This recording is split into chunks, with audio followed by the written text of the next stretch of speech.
Hi అండి, welcome to make life beautiful in Telugu channel. నేను ఏకాదశి గురించి కొన్ని విషయాలు షేర్ చేద్దామని అనుకుంటున్నానండి.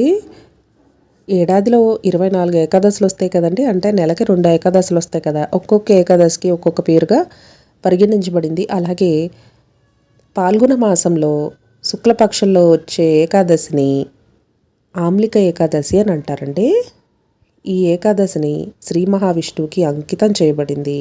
అలాగే ఈ పవిత్రమైన రోజున శ్రీహరిని స్మరించుకుంటూ ఉసిరి చెట్టు కూడా ప్రత్యేక పూజలు చేస్తూ ఉంటారు.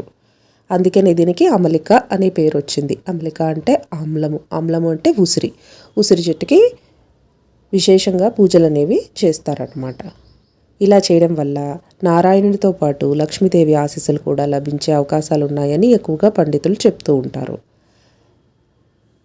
ఏకాదశి మహత్యాన్ని తెలుసుకోవాలంటే ఎన్ని పురాణ గాథలు చదివినా సరిపోదు. ఈ ఏకాదశిని ఒక వ్రతంలాగా భావించి అన్ని నియమాలతో వ్రతం చేసి పాపాలను పోగొట్టుకుని మోక్షం పొందిన ఎందరో పుణ్యపురుషులు ఉన్నారు మన పురాణాలలో.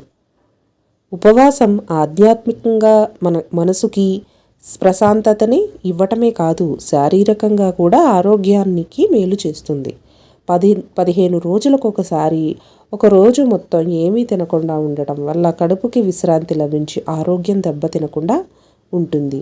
మనకి సంవత్సరంలో మొత్తం 24 ఏకాదశులు వస్తాయి. ఒక్కో ఏకాదశికి ఒక్కో ప్రత్యేకత.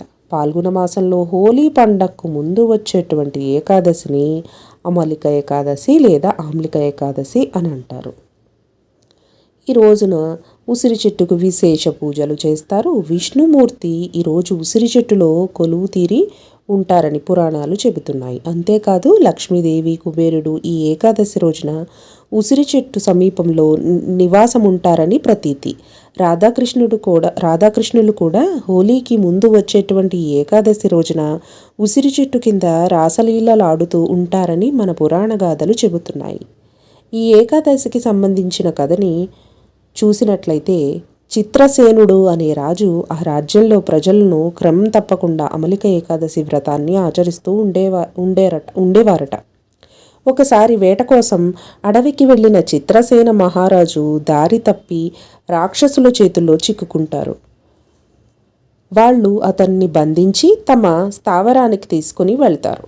స్పృహ తప్పి పడిపోయినటువంటి చిత్రసేనుడు దేహంలో నుండి ఒక కాంతి పుంజం బయటకు వచ్చి ఆ రాక్షసులను హతమారుస్తుంది. కొద్దిసేపటి తర్వాత స్పృహలోకి వచ్చినటువంటి చిత్రసేనుడు తన చుట్టూ పడి ఉన్న రాక్షసులను చూసి ఆశ్చర్యపోయారు. నువ్వు చేసిన అమలిక ఏకాదశి వ్రతం వల్ల నువ్వు సురక్షితంగా రక్షింపబడ్డావు అని ఆకాశవాణి పలుకుతుంది. ఇది తెలుసుకున్న రాజ్యంలో ప్రజలందరూ చిత్రసేనుని జైలు కొట్టి అప్పటి నుంచి రాజుతో సహా రాజ్యంలో ప్రజలందరూ ఒకే ఉసిరి చెట్టు కింద ఈ వ్రతాన్ని చేయటం ప్రారంభించారు. ఈ ఏకాదశి రోజున భక్తి శ్రద్ధలతో ఉసిరి చెట్టును పూజించి వారికి సకల సంపదలు కలిగి దేహాన్ని విడిచాక మోక్షం లభిస్తుందని ప్రగాఢ నమ్మకం. అవకాశం ఉన్నవారు ఉసిరితో చేసినటువంటి వంటకాలు తిని ఉసిరికాయల్ని ఎవరికైనా దానంగా కూడా ఇవ్వచ్చండి. అంతేనండి, నాకు తెలిసిన అమలిక ఏకాదశి గురించి విశేషాలను మీతో షేర్ చేసుకున్నాను. మీకు కనుక నా వీడియోలు నచ్చినట్టయితే తప్పకుండా లైక్ చేయండి, షేర్ చేయండి, అలాగే సబ్స్క్రైబ్ కూడా చేసుకోండి.